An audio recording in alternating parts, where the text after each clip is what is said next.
Bonjour à tous, je suis ravie de vous retrouver aujourd'hui pour une nouvelle recette. Donc nous allons profiter encore un petit peu des fruits que l'on peut trouver dans notre jardin. Il y a encore des fraises, des mûres et justement la recette que je vous propose aujourd'hui, c'est une tarte aux mûres avec un crémeux mûr. Alors ça va être relativement simple à réaliser mais c'est une tuerie. Vous allez voir, donc je vous propose de réaliser un fond de pâte sucrée amande. Bien sûr, j'ai déjà réalisé la pâte sucrée amande dans mes vidéos, donc il vous suffira d'aller chercher dans la chaîne YouTube la recette de la pâte sucrée amande, ou alors je vous mets également le lien en barre d'infos pour que ce soit plus facile à retrouver. Vous aurez sur ce fond de pâte sucrée amande un crémeux à la mûre, topissime, très onctueux, et ce sera garni avec bien sûr des mûres fraîches, et agrémenté aussi pour la décoration de petits cocos de chocolat blanc, que je vais vous expliquer évidemment comment les réaliser très facilement. Je vous laisse donc avec cette appétissante tarte à la mûre et je vous retrouve tout de suite pour la suite, donc la lecture des ingrédients et la réalisation de cette recette. A tout de suite. Pour le fond de tarte, vous aurez besoin d'une pâte sucrée amande d'environ 350 g. Évidemment, j'ai déjà réalisé cette recette sur ma chaîne YouTube. Je vous mets donc le lien en barre d'infos, mais vous pourrez également voir le lien s'afficher en haut et à droite de cet écran. Pour le crémeux mûr, nous retrouverons 3 œufs entiers, 2 jaunes d'œufs, 250 g de coulis de mûr, 90 g de sucre, 100 g de beurre bien froid et 2 feuilles et demie de gélatine, soit 5 g. Et pour la touche déco de notre tarte, vous retrouverez 50 g de copeaux de chocolat blanc. Donc je vous mets tout de suite une petite vidéo pour vous expliquer très rapidement le procédé. Pour réaliser de gros copeaux de chocolat blanc comme ceci, il vous suffit simplement de laisser votre plaque de chocolat blanc à température ambiante pendant plusieurs heures dans un endroit qui est assez chaud. Ensuite, avec un économe, on vient râper le chocolat et on arrive à obtenir des gros copeaux de chocolat.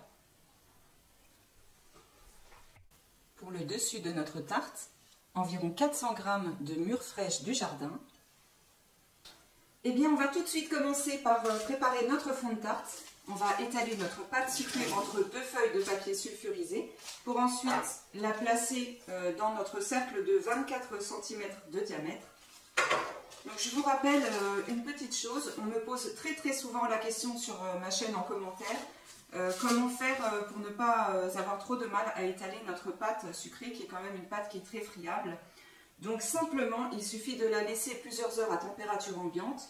Et si cela n'est pas suffisant en fonction de votre température intérieure, eh bien vous pouvez allumer votre four pendant 2-3 minutes à 70 degrés par exemple. Ensuite, vous placez votre pâte dans un sac plastique pour évidemment qu'elle ne dessèche pas à la chaleur pendant quelques minutes. Et dès que vous voyez que la pâte est beaucoup plus molle, vous allez avoir beaucoup plus de facilité à l'étaler sans qu'elle ne casse.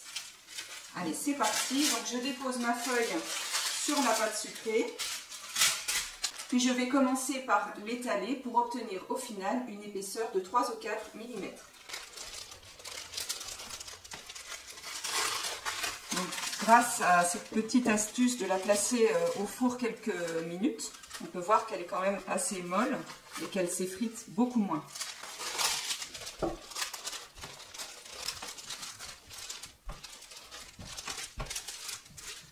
On peut placer le cercle dessus pour vérifier que la pâte est suffisamment étalée. Pour ma part, je vais continuer encore un petit peu.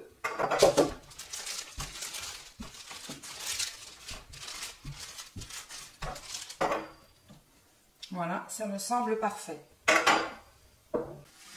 Donc une fois qu'on a réalisé cette étape, on va donc venir ôter la première feuille de papier sulfurisé. Voilà. On prend notre plaque de cuisson, anti-adhésif de préférence. Puis ensuite, je vais y déposer le cercle directement dessus. Et je vais venir retourner notre pâte sur le cercle.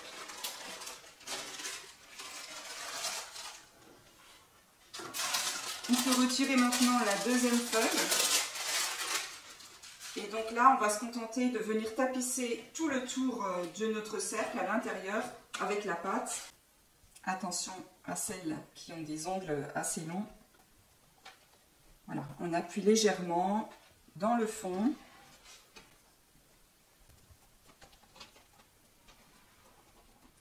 voyez, de cette façon, elle casse beaucoup moins quand elle est vraiment bien molle comme ça. C'est beaucoup plus facile de façonner sur notre fond de tarte. Sinon, ça peut vite devenir un calvaire.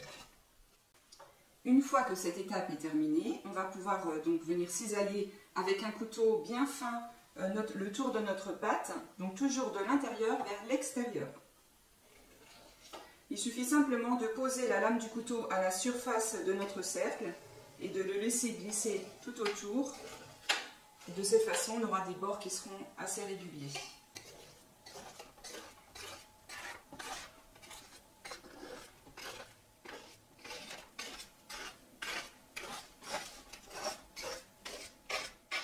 N'oubliez pas d'ôter tout le surplus de la pâte. Donc si elle n'a pas encore été congelée, vous pouvez la congeler pour une prochaine utilisation ou alors réaliser de petites tartelettes. Alors bien entendu, avant de passer à la cuisson de notre pâte sucrée, on va la passer au réfrigérateur pendant 30 minutes. Cette étape est vraiment nécessaire pour éviter que la pâte ne rétrécisse à la cuisson. Donc on va la piquer, ça c'est pour éviter qu'elle ne gonfle. On la passe au réfrigérateur 30 minutes. Notre pâte sucrée a bien raffermi, on peut le constater au toucher. On va pouvoir passer à la cuisson. Bien évidemment, je ne le précise jamais, mais on fait toujours préchauffer le four au moins 10 minutes avant la cuisson. Le fond de tarte est parfaitement cuit, il est légèrement doré. Donc on va pouvoir lui ôter son cercle, qui normalement va se retirer très facilement. Et afin de le laisser refroidir correctement, on va le déposer sur une volette.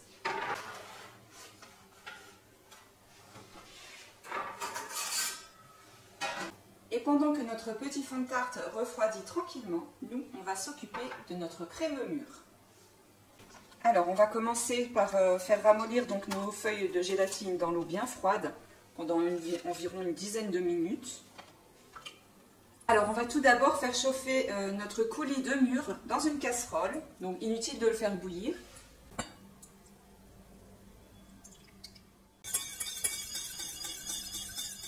En parallèle, on va verser les œufs entiers, les jaunes d'œufs et le sucre dans un petit récipient.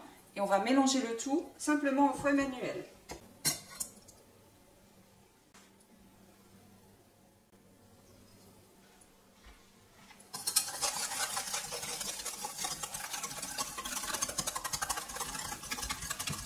Alors vous pouvez réaliser cette opération avec le fouet électrique, mais sachez qu'il n'est pas nécessaire de fouetter très longtemps et de faire blanchir. C'est pourquoi je préfère le réaliser avec le fouet manuel. On va maintenant procéder au mélange des deux préparations. Donc on va verser le mélange œuf-sucre directement dans la casserole sur le coulis de mûre qui est chaud. Puis ensuite on va monter légèrement la température jusqu'à ce que la préparation épaississe sans jamais cesser de remuer. Exactement comme lorsqu'on fait une crème pâtissière, on fait épaissir sur feu doux.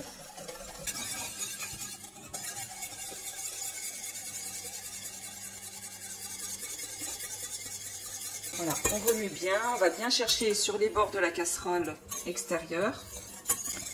Donc là, on voit que la préparation est en train de légèrement s'épaissir sous l'effet de la chaleur.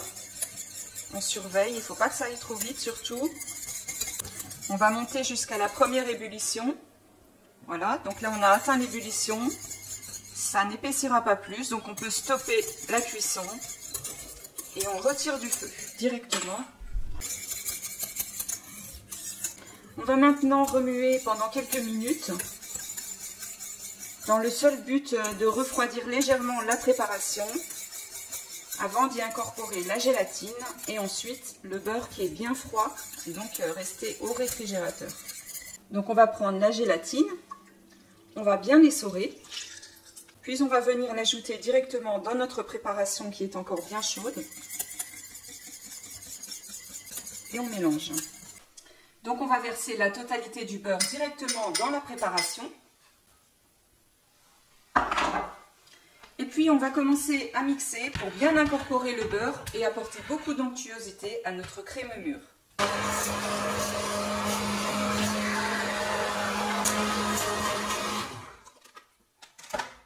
On va pouvoir venir venir donc verser directement notre crémeux mûr sur notre fond de tarte qui a bien refroidi. Évidemment, je l'ai placé directement sur le plateau de service car après il ne faudra plus y toucher, sinon vous pourriez casser votre tarte. Donc le crémeux avec le beurre bien froid quand il a été mixé a quand même légèrement refroidi, il est tiède, donc on peut le verser sans problème. Donc avant de déposer nos fruits frais, bien entendu, on va laisser figer un petit peu au réfrigérateur. On va donc placer ceci au moins 30 minutes au réfrigérateur afin de bien figer la préparation et avant de terminer la décoration avec les fruits frais. 30 minutes plus tard, la préparation a bien figé et on peut poursuivre la recette et surtout la terminer. Alors ça va être très simple, il suffit d'ajouter donc nos fruits frais qui sont bien mûrs à la surface de notre tarte.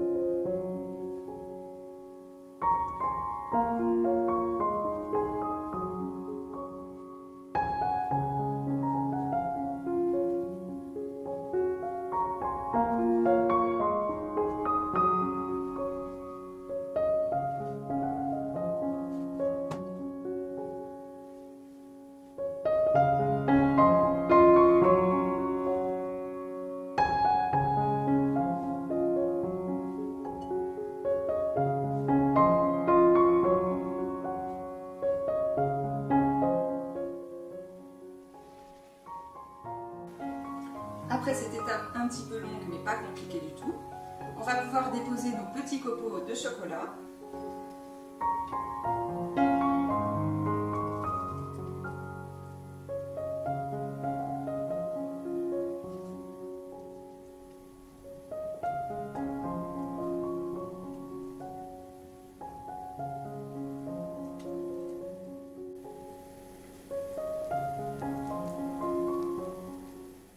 La recette arrive maintenant à son terme. J'ai été ravie de la réaliser pour vous et avec vous. N'oubliez pas de partager cette vidéo, de la liker, de mettre un petit commentaire, de poser toutes les questions que vous avez envie de me poser. Vous retrouverez en barre d'infos les liens utiles pour la réalisation de la pâte sucrée amande, également le déroulement de la recette, plein de petites précisions qui vont vous aider à mieux vous organiser. Quant à moi, je vous retrouve bientôt pour de nouvelles vidéos et je vous embrasse bien fort. Bisous!